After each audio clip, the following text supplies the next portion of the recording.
പ്രിയമുള്ളവരെ, ലോക്ക്ഡൗണിൻ്റെ അവസരത്തിലാണ് അനിയന് നാട്ടിലെത്തിയത് ഫഹദ്. അവിടെ വീട്ടിലായി, പിന്നെ പുറത്തിറങ്ങാൻ പറ്റാത്ത സാഹചര്യങ്ങളായി. പിന്നെ ഇപ്പോൾ ഏകദേശം അവസരങ്ങൾ തിരിച്ച് ഗൾഫിലേക്ക് പോകാനുള്ള അവസരങ്ങൾ ഒത്തുവന്നുകൊണ്ടേയിരിക്കുന്നുണ്ട്. ഗവൺമെൻറ്റും സംവിധാനങ്ങളെല്ലാം തിരിച്ചു പോക്കിനുള്ള സാഹചര്യങ്ങൾ ഒരുക്കിക്കൊണ്ടിരിക്കുകയാണ്. ആ സമയത്താണ് ഒന്ന് തൊട്ടടുത്തുള്ള പ്രദേശങ്ങളൊന്ന് പോയി കാണാമെന്നുള്ളത്, പ്രത്യേകിച്ചും മുള്ളി വഴി ഊട്ടിയിലേക്ക്.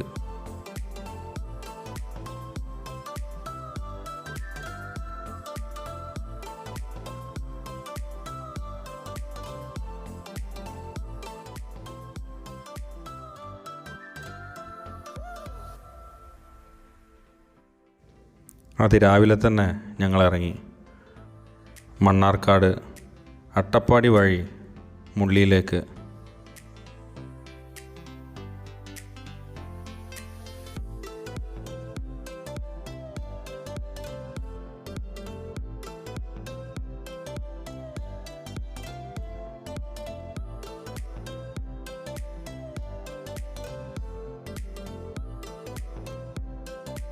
ഏഴുമണിയോടുകൂടി ഞങ്ങൾ അട്ടപ്പാടി ചുരത്തിലെത്തി.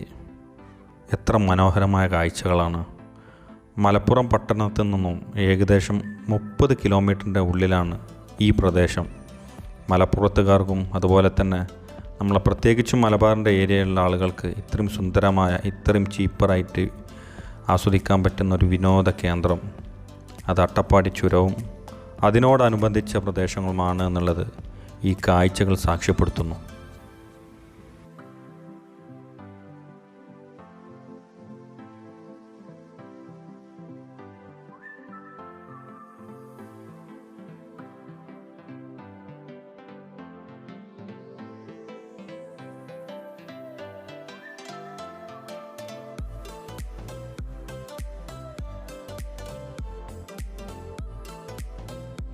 അട്ടപ്പാടി ചുരം കയറി ആദ്യം എത്തുന്ന ചെറിയൊരു അങ്ങാടിയാണ് താവളം.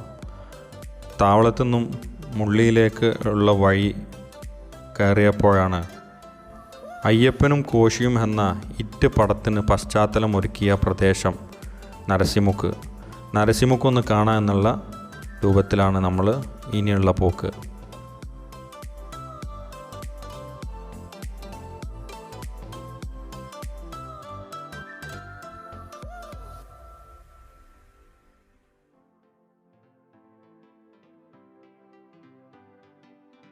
ഇതാണ് നരസിമുക്ക്. അയ്യപ്പനും കോശിയും എന്ന സൂപ്പർ ഹിറ്റ് പടം ഇറങ്ങേണ്ടി വന്നു മലപ്പുറം ജില്ലയെയും പാലക്കാട് ജില്ലയെയും അതിർത്തി പങ്കിടുന്ന ഈ നരസിമുക്കിനെ കേരളത്തിൻ്റെ പൊതുമണ്ഡലത്തിലേക്ക് കൊണ്ടുവരാൻ.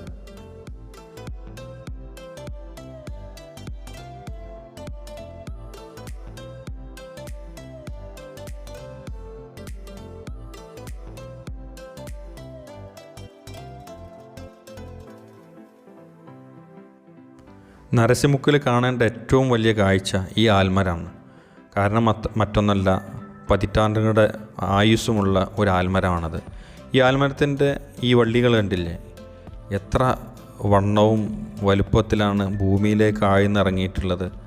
മരമായി മാത്രം മാറിയ ഒരു പശ്ചാത്തലം കാണാം. മറ്റൊന്ന്, ഇവിടെയുള്ള പ്രതിഷ്ഠകളും എല്ലാം തന്നെ വലിയൊരു ഗൃഹാതുരത്വം ഉളവാക്കുന്ന ഒരു പശ്ചാത്തലം നരസിമുക്കിന് ഈ ആൽമരം സമ്മാനിക്കുന്നുണ്ട്.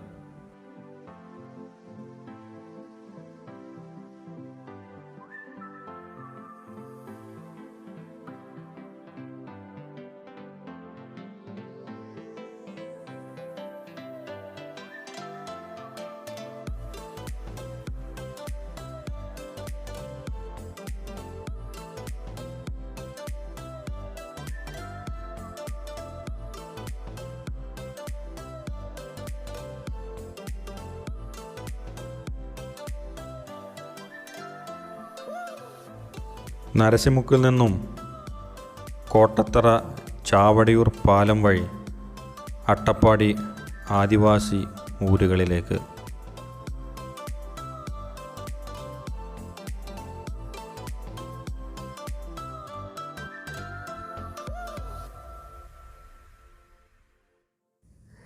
ഇതൊരു പുണ്യഭൂമിയാണ്. ലോകം ആസകലം മാറാവ്യാധി കൊണ്ടും രോഗങ്ങൾ കൊണ്ട് പ്രയാസപ്പെട്ട സമയത്തും ഒരു വ്യാധികൾക്കും പിടികൊടുക്കാതെ സുരക്ഷിതമായി സന്തോഷമായി ജീവിച്ചു പോന്ന ഒരു സമൂഹം. ഈ സമൂഹത്തിൻ്റെ ഇടയിലേക്ക് നമ്മളായിട്ടൊന്നും ഇറങ്ങാൻ ശ്രമം നടത്തിയിട്ടില്ല. ഈ യാത്ര ഇത്രയും കണ്ട രൂപത്തിലുള്ള ചെമ്മൺ പാതയിലൂടെ നമ്മൾ ഇങ്ങനെ സഞ്ചരിച്ചു. എത്ര സുന്ദരമായ കാഴ്ചകൾ!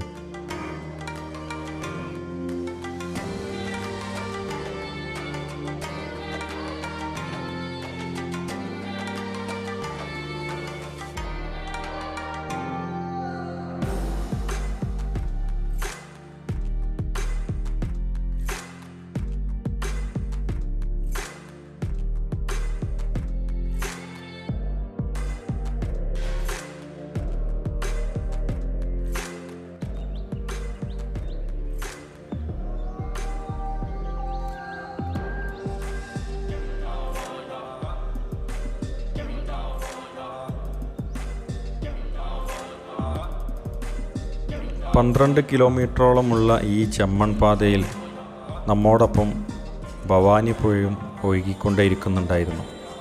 ആ കാഴ്ചകൾ നമ്മെ വല്ലാതെ ആകർഷിച്ചു. ആ പുഴയും അതിൻ്റെ കളകള ശബ്ദങ്ങളും നമ്മെ വല്ലാണ്ട് അലോസരപ്പെടുത്തിയപ്പോൾ ആ കാഴ്ച കാണാനും ആ കൃഷിത്തോട്ടങ്ങളുമെല്ലാം ഷൂട്ട് ചെയ്യാനും നമ്മളൊന്ന് ഇറങ്ങി എന്നല്ലാതെ ഇവിടെയുള്ള ഈ സമൂഹത്തിൽ ജീവിക്കുന്ന ആളുകളായിട്ട് ഇടപഴകാനുള്ള ശ്രമങ്ങൾ നമ്മൾ നടത്താതെ പുറകോട്ട് വലിയുകയായിരുന്നു.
ചെമ്മൺ പാതയിലൂടെ നമ്മൾ സഞ്ചരിച്ചു.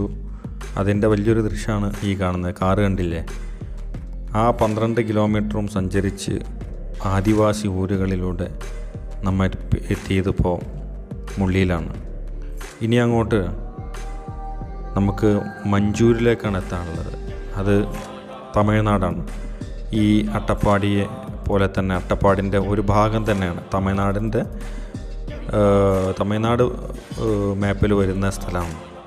പ്രത്യേകിച്ചും അതിമനോഹരമായ കാഴ്ചകൾ അതിനുവേണ്ടി നിങ്ങൾ കാത്തിരിക്കും എന്ന പ്രതീക്ഷയോടെ ഞങ്ങൾ നിർത്തട്ടെ.